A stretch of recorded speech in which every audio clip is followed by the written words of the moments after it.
A lo largo de la historia de la enseñanza de la lengua han surgido numerosos enfoques que siempre buscan adaptarse a las realidades y necesidades educativas que poco a poco han ido cambiando, y aunque en los últimos 500 años de la historia de la humanidad los enfoques que han surgido busquen abarcar lo mismo, solo en los últimos años nace la creencia de que la enseñanza de la lengua, ya sea una L1 o una L2, es una combinación inteligente y exigente de muchos factores, es decir, no solo es gramática y no solo es el acto de habla.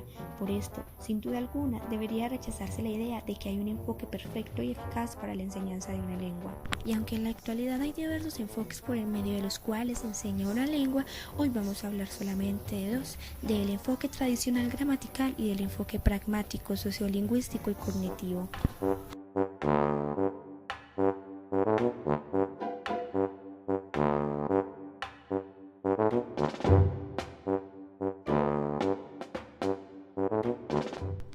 El enfoque gramatical nace en el contexto de la enseñanza de la lengua materna y luego se adapta a la enseñanza de una L2 o lengua extranjera.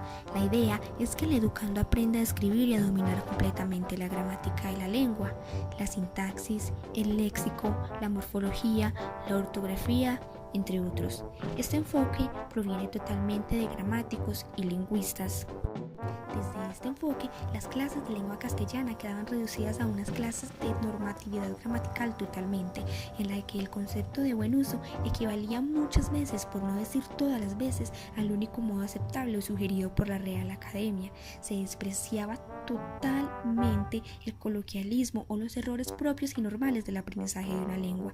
La clase de gramática quedaba así, totalmente divorciada del propio uso que los estudiantes hacían diariamente de su lengua en el aula. Una clase con enfoque tradicional gramatical básicamente se desarrolla con el profesor explicando algún ítem lingüístico o con él mismo leyendo algún libro de texto.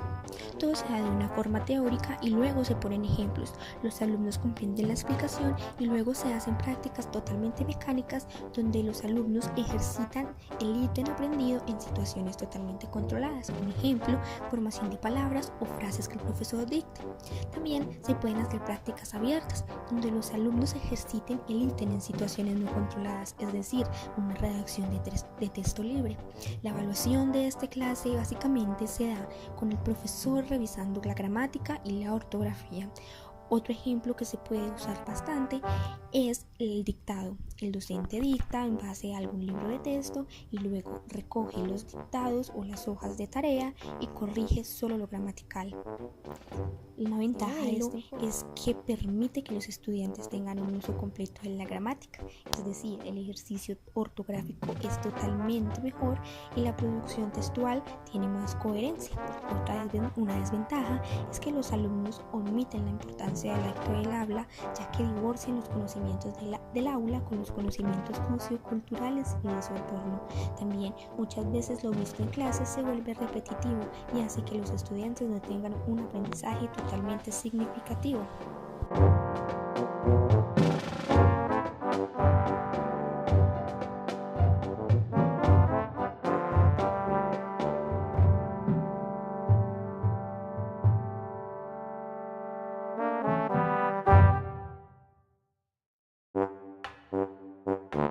El siguiente enfoque es el enfoque pragmático, sociolingüístico y cognitivo.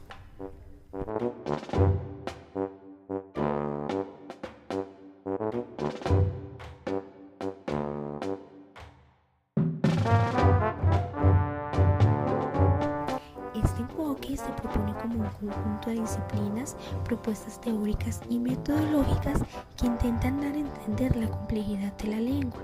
La palabra pragmatismo proviene del vocablo griego praxis, que significa acción, o sea, que la pragmática como tal aborda el estudio de la actividad lingüística, entendiéndola como parte esencial de la actividad humana. Por otro lado, la sociolingüística estudia los fenómenos lingüísticos y trata de relacionarlos con factores de tipo social, por ejemplo, el nivel socioeconómico, edad, sexo, grupo étnico, aspectos históricos, entre otros.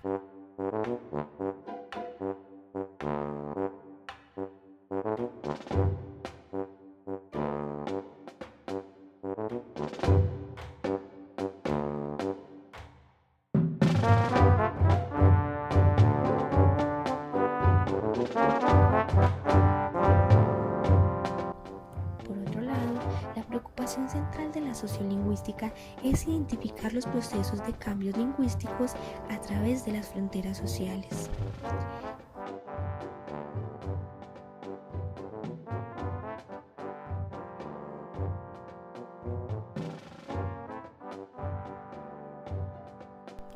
Tocando el tema más a fondo, podríamos decir entonces que la pragmática estudia el éxito de la comunicación y el lenguaje mediante lo que el hablante quiere decir y lo que el oyente reconoce.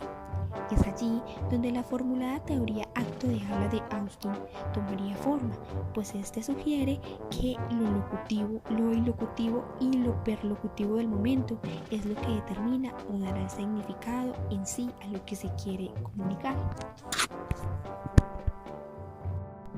Para explicarles un poco, entonces podríamos decir que el acto locutivo es el acto que realizamos al decir algo.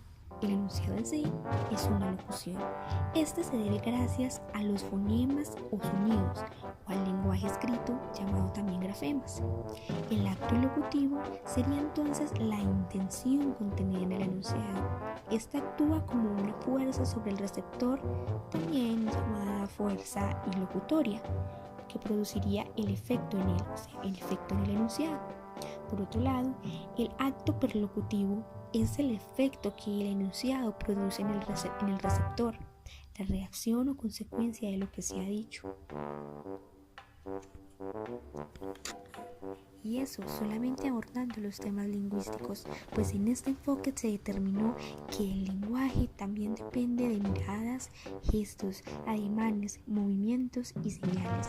Además, que el lenguaje tiene ciertos principios que contienen 4 máximas, y estas son la cantidad, la calidad, la relación y el modo en el que se da el mensaje.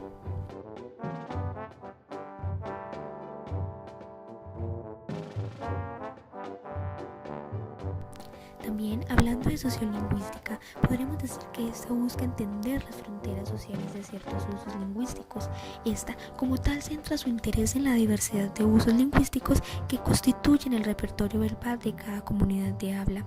Gracias a esta nace la etnografía de la comunicación, corriente antropológica nacida alrededor de los años 60 que demostró la relación existente entre las lenguas y la cultura de los pueblos. También se desglosa de allí la etnometodología, que es la que ha ocupado especialmente del análisis de la conversación espontánea, entendida como una actividad más del lenguaje. También se desglosa la lingüística del texto o el análisis del discurso sociolingüística interracional, que es lenguaje más allá del límite arbitrario de la oración en unidades lingüísticas mayores. Busca también la diferencia entre el discurso y el texto, donde el texto sería el producto meramente lingüístico, mientras que el discurso sería el texto contextualizado.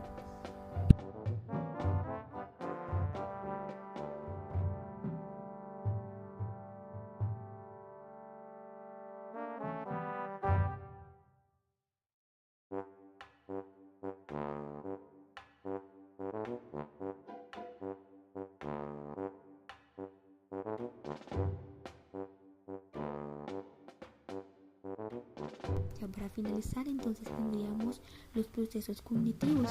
Este básicamente se encarga de estudiar el cambio permanente que tiene el individuo a la hora de aprender otra lengua. El paradigma conductual insiste en que el aprendizaje de una lengua se logra gracias a la formación de hábitos mediante la repetición y el esfuerzo. Es decir, que en ocasiones el estímulo externo no es tan importante. El aprendizaje debería limitarse básicamente a la apropiación de hábitos fonológicos, morfológicos, sintácticos, mediante metodologías que regalaban al olvido los aspectos semánticos y pragmáticos de la comunicación. En conclusión, podemos decir que ambos enfoques son buenos y aceptados. Ambos tienen sus ventajas y desventajas, y aunque en uno podamos ver falencias, quizás el otro lo complementa. Es decir, si el enfoque gramatical solo ve la importancia en la gramática y en seguir las leyes estructuradas por la Real Academia, podemos ver que el otro enfoque se preocupa más por lo sociocultural y por el acto discursivo. La enseñanza de un idioma, ya sea la L1 o la L2, es algo que debe seguirse estudiando y adaptándose de acuerdo a las necesidades del mundo evolucionante.